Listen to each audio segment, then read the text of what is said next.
Hello नमस्कार student, welcome to innovation study channel. आप सभी का यहाँ पे स्वागत करते हैं। आज अपन शुरू करने जा रहे हैं 7 नंबर मॉडल पेपर। इससे पहले हमने 6 नंबर मॉडल पेपर तक कंप्लीट कर लिया है। अगर वो क्लास नहीं देखी है तो उस क्लास के डिस्क्रिप्शन बॉक्स में उसका लिंक दे दूंगा, वहाँ से आप जाके अच्छे से देख सकते हैं। कंटिन्यू हमारी क्लास आ रही है। मैथ में हमने संजीव डेसर को कंप्लीट कर लिया है, एक्सीलेंट चल रही है। और साइंस में हमने संजीव डेसर को कंप्लीट कर लिया है, एक्सीलेंट चल रही है। ठीक है, तो चलेगा, आज की क्लास को शुरू करते हैं। बिना किसी देरी के क्लास को लाइक करें, शेयर करें। अगर आप चैनल पे नए हैं तो चैनल को सब्सक्राइब करके जो पास में बेल आइकन है उसको जरूर दबा लें, ताकि प्रत्येक क्लास का नोटिफिकेशन आपको मिलता रहे। और अगर आपको फ्री में पीडीएफ डाउनलोड करनी है तो हमारा टेलीग्राम चैनल है, उसका लिंक मैंने नीचे क्लास के डिस्क्रिप्शन बॉक्स में दे रखा है। वहाँ से जाके आप टेलीग्राम चैनल ज्वाइन करें। टेलीग्राम चैनल से आप इसकी अच्छे तरीके से पीडीएफ भी डाउनलोड कर सकते हैं फ्री में। एक्सीलेंट और संजीव दोनों की कर सकते हैं। 8वीं क्लास, 10वीं क्लास और 12वीं क्लास और 5वीं क्लास की जो डेस्क वर्क है उनकी पीडीएफ आप आसानी से क्या कर सकते हैं, डाउनलोड कर सकते हैं। चलेगा, आज की क्लास का पहला प्रश्न है, भारतीय श्रमिकों को अनुबंध के तहत दूसरे देशों को या दूसरे देशों में ले जाने की प्रथा को खत्म कर दिया था। कब खत्म कर दिया था ये बताना है।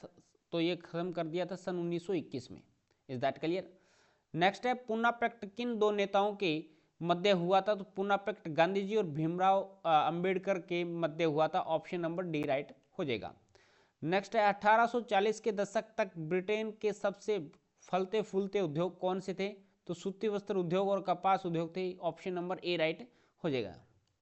नेक्स्ट प्रश्न पे चलते हैं। 4 नंबर क्वेश्चन है, 1780 में बंगाल गजट नामक एक साप्ताहिक पत्रिका का संपादन किसने शुरू किया था? तो 4 नंबर का right answer option number B हो जाएगा, जेम्स आंगस्ट हिक्की ने किया था। ऑप्शन नंबर बी राइट हो जाएगा। नेक्स्ट है, मृदा के कटाव और इसके बहाव की प्रक्रिया को कहा जाता है मृदा मृदा मृदा अपरदन कहा जाता है। ठीक है। नेक्स्ट नेक्स्ट है, बाघ संरक्षण का कॉर्बेट राष्ट्रीय उद्यान, कॉर्बेट राष्ट्रीय उद्यान भारत के जिस राज्य में स्थित है वह है? तो उत्तराखंड में है।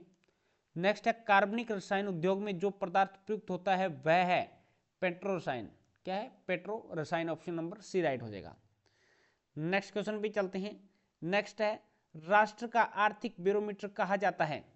राष्ट्र का आर्थिक बैरोमीटर कहा जाता है तो अंतरराष्ट्रीय व्यापार की प्रगति को कहा जाता है। नेक्स्ट है, बेल्जियम के जो लोग तुलनात्मक रूप से ज्यादा और समृद्ध हैं वे हैं?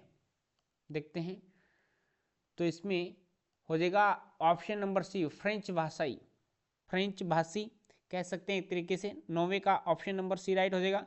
नेक्स्ट क्वेश्चन पे चलते हैं। नगर निगम के अध्यक्ष को कहा जाता है? तो मेयर कहा जाता है। ऑप्शन नंबर सी राइट हो जाएगा।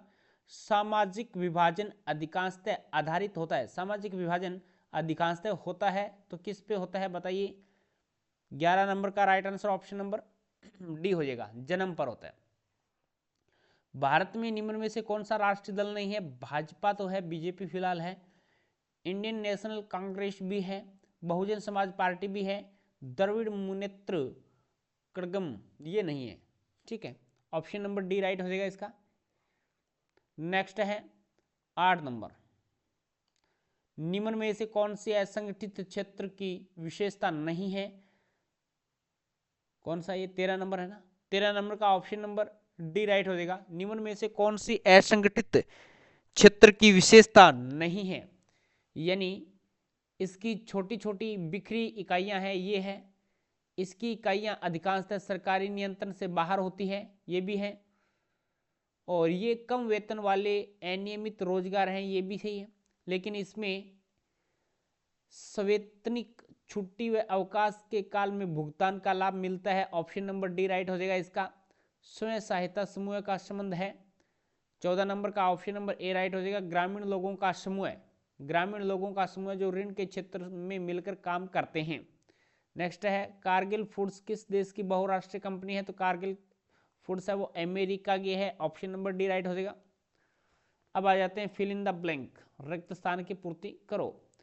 पहला प्रश्न है, जब भारतीय निर्माताओं ने विज्ञापन बनाए तो उसमें राष्ट्रवादी संदेश साफ दिखाई देता था। क्या है? राष्ट्रवादी, राष्ट्रवादी। राष्ट्रवादी संदेश साफ दिखाई देता था। भारत की संस्कृत, अरबी, फारसी और विभिन्न क्षेत्रीय भाषाओं में हस्तलिखित पांडुलिपियों की पुरानी और समृद्ध परंपरा थी। यहां पे आ जाएगा पांडुलिपि, पांडुलिपियों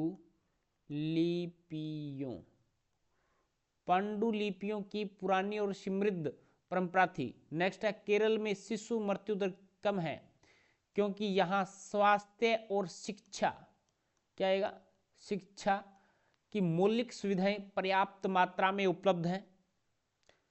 नेक्स्ट क्वेश्चन पे चलते हैं। नेक्स्ट है 4 नंबर, खालिस्तान में तिरुउन्ती ने वैश्वीकरण की प्रक्रिया को उत्प्रेरित किया है। तो प्रौद्योगिकी, क्या आएगा, प्रौद्योगिकी में तिरुउन्ती ने वैश्वीकरण की प्रक्रिया को उत्प्रेरित किया है। नेक्स्ट है 5 नंबर है, अधिकांश लोकतांत्रिक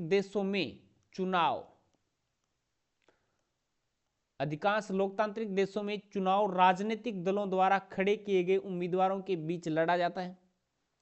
नेक्स्ट है सैद्धांतिक रूप में जो लोकतंत्र को अच्छा माना जाता है पर व्यवहार में इसे इतना अच्छा नहीं माना जाता। व्यवहार में इतना अच्छा नहीं माना जाता। नेक्स्ट है बांध उसी जल के अलग अलग उपयोग और लाभ चाहने वाले लोगों के बीच संघर्ष पैदा करता है। Is that clear? संघर्ष हो जाएगा, पैदा करते हैं। अब चलते हैं नेक्स्ट क्वेश्चन पे। साइमन कमीशन का गठन कब किया गया था? तो साइमन कमीशन का गठन किया गया था सन 1927 को किया गया था। फुलर्स से क्या आशय है, फुलर्स से क्या अभिप्राय है या क्या आशय है, तो इसके बारे में अपन देखेंगे। यहाँ पे कौन सा, ये तीसरा है ना, हाँ ठीक है। अब देखो, जो व्यक्ति फूल करता है अर्थात चूंटों के सहारे कपड़े को समेटता है वह फुलर कहलाता है, या उसे फुलर कहा जाता है। नेक्स्ट प्रश्न है, ईस्ट इंडिया कंपनी ने गुमास्ता की नियुक्ति क्यों की, या ईस्ट इंडिया कंपनी ने गुमास्ता की नियुक्ति क्यों की?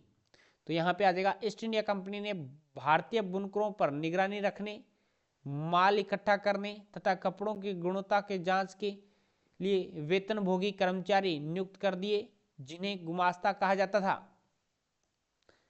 नेक्स्ट प्रश्न है, लोकतंत्र का बुनियादी सिद्धांत क्या है? नेक्स्ट है, लोकतंत्र का बुनियादी सिद्धांत यह है कि जनता ही सारी राजनीतिक शक्ति का स्रोत है। लोकतंत्र का बुनियादी सिद्धांत यही है कि जनता ही सारी राजनीतिक शक्ति का स्रोत है। नेक्स्ट पे चलते हैं, जातिवाद से क्या आशय है? जब राजनेता चुनावी लाभ के लिए जातिगत चेतना लेकर उसका लाभ उठाने का प्रयत्न करते हैं तो उस प्रक्रिया को क्या कहा जाता है? जातिवाद कहा जाता है। समझ रहे हो? क्लास को लाइक और शेयर करते रहे भाई, ठीक है।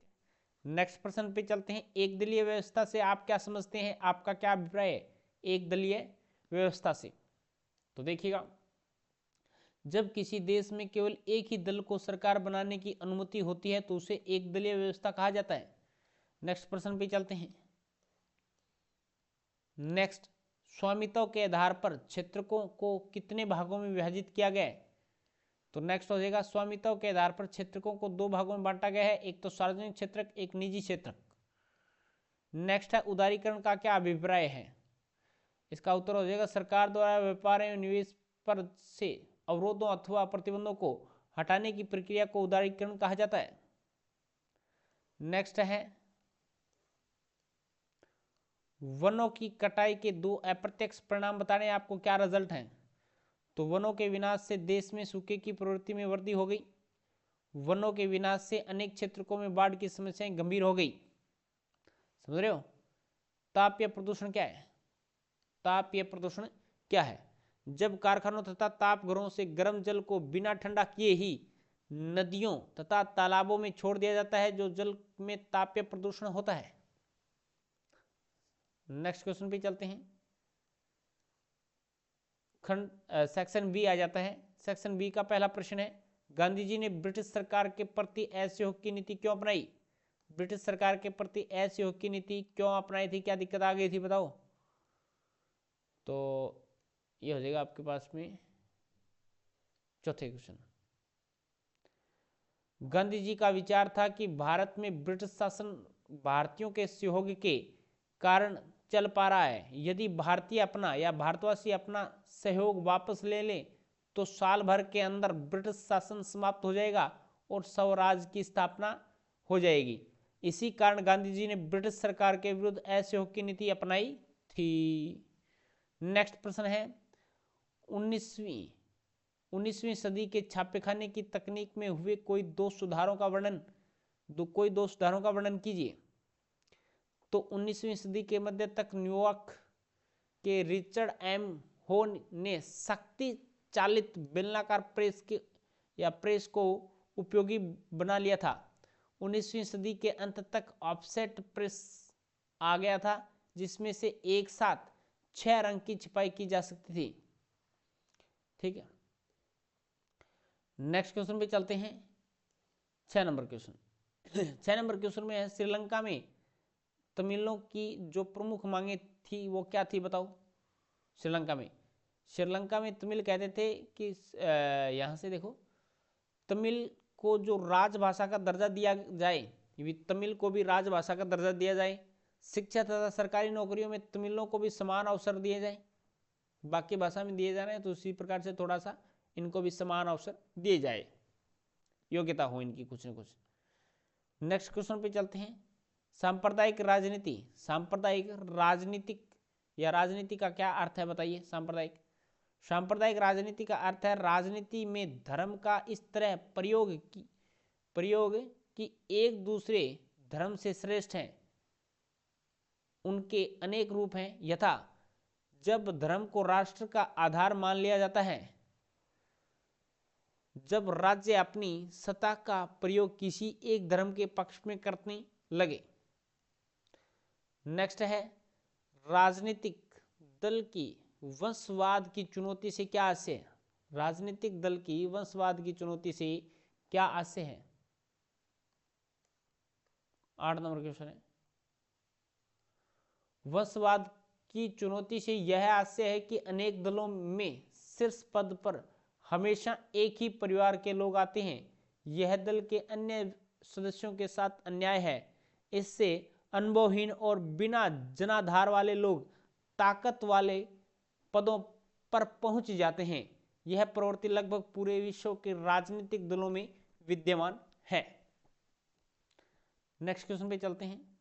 नेक्स्ट क्वेश्चन 9 नंबर दे रखा है आपको। आर्थिक समृद्धि और विकास की दृष्टि से लोकतांत्रिक शासन का मूल्यांकन कीजिए। लोकतांत्रिक शासन का मूल्यांकन कीजिए। तो ये हो जाएगा, आर्थिक समृद्धि और विकास के मामले में विकसित देशों में तानाशाहियों का रिकॉर्ड अपेक्षाकृत बेहतर है, लेकिन तानाशाही वाले कम विकसित देशों और लोकतांत्रिक व्यवस्था वाले कम विकसित देशों के बीच का अंतर नगण्य सा है। इस मामले में लोकतांत्रिक देश तानाशाही वाले देशों में पिछड़े नहीं है या देशों से पिछड़े नहीं है। नेक्स्ट प्रश्न चलते हैं। देशों के बीच तुलना करने के लिए कुल आय अधिक उपयुक्त माप नहीं है, क्यों? देशों के बीच तुलना करने के लिए कुल आय अधिक उपयुक्त माप नहीं है, क्यों? क्या कारण है अभी बताइए। देखो, कुल आय से हमें प्रत्येक व्यक्ति की आय का पता नहीं चलता। देशों के बीच तुलना करने के लिए कुल आय अधिक उपयुक्त माप नहीं है क्योंकि देशों की जनसंख्या अलग अलग होती है। कुल आय से तुलना करने पर हमें यह ज्ञात नहीं होता कि औसत व्यक्ति की आय क्या है। क्या एक देश के लोग दूसरे लोगों से बेहतर हैं क्या, ये नहीं पता चलता। इसलिए नेक्स्ट है, विदेश व्यापार के कोई 2 लाभ बताइए। विदेश व्यापार के कोई 2 लाभ आपको बताने हैं। तो देखो, विदेश व्यापार से देश के उपभोक्ताओं को क्रय या कम मूल्य पर उच्च गुणवत्ता वाली वस्तुएं एवं सेवाएं प्राप्त होती है। विदेश व्यापार से उत्पादों को अपनी उत्पाद विदेशों में बेचने का अवसर प्राप्त होता है, जिससे उन्हें अधिक लाभ प्राप्त होता है। नेक्स्ट क्वेश्चन पे चलते हैं। 12 नंबर क्वेश्चन में देखा है, उपभोक्ता संरक्षण परिषद के कोई दो कार्य बताने। आप उपभोक्ता संरक्षण परिषद के कोई दो कार्य बताइए। तो है उपभोक्ता, थोड़ा ऊपर कर लेते हैं इसको। उपभोक्ता संरक्षण परिषद उपभोक्ता के संरक्षण पर कार्य करती है। ये उपभोक्ताओं का मार्गदर्शन करती है कि कैसे उपभोक्ता अदालत में मुकदमा दर्ज कराए। बहुत से अवसरों पर ये उपभोक्ता अदालत में व्यक्ति विशेष या उपभोक्ता का प्रतिनिधित्व भी करती है। तो इस प्रकार से आज अपन यहाँ 12 तक ही करेंगे। आगे पीडीएफ में थोड़ा सा कट है, ठीक है, बीच में कटी हुई पीडीएफ है, एक पेज इससे गायब है, तो वो अपन क्या करेंगे नेक्स्ट क्लास में इसको साथ में उठा लेंगे। यानी 13, 14 और 15 3 क्वेश्चन है जो कि बे सेक्शन के बच गए हैं, वो अपन नेक्स्ट क्लास में साथ में उठा लेंगे, वो एक पेज अपन ले आएंगे, ठीक है। जब पीडीएफ बना रहे थे शायद बीच में एक पेज छूट गया है, तो ये प्रॉब्लम आ रही है। प्यारे विद्यार्थियों, क्लास कैसी लगी कमेंट करके जरूर बताएं। अच्छी लगी तो लाइक और शेयर करना, इसमें कंजूसी मत करना। आप कई बार कंजूसी कर जाते हैं। अगर आप चैनल पे नए हैं तो चैनल को सब्सक्राइब करके जो पास में बेल आइकन है उसको जरूर दबाएं, ताकि प्रत्येक क्लास का नोटिफिकेशन आपको मिलता रहे। चलिएगा, आज की क्लास में इतना ही। नेक्स्ट क्लास में मिलेंगे कुछ नए के साथ। जय हिंद, जय भारत।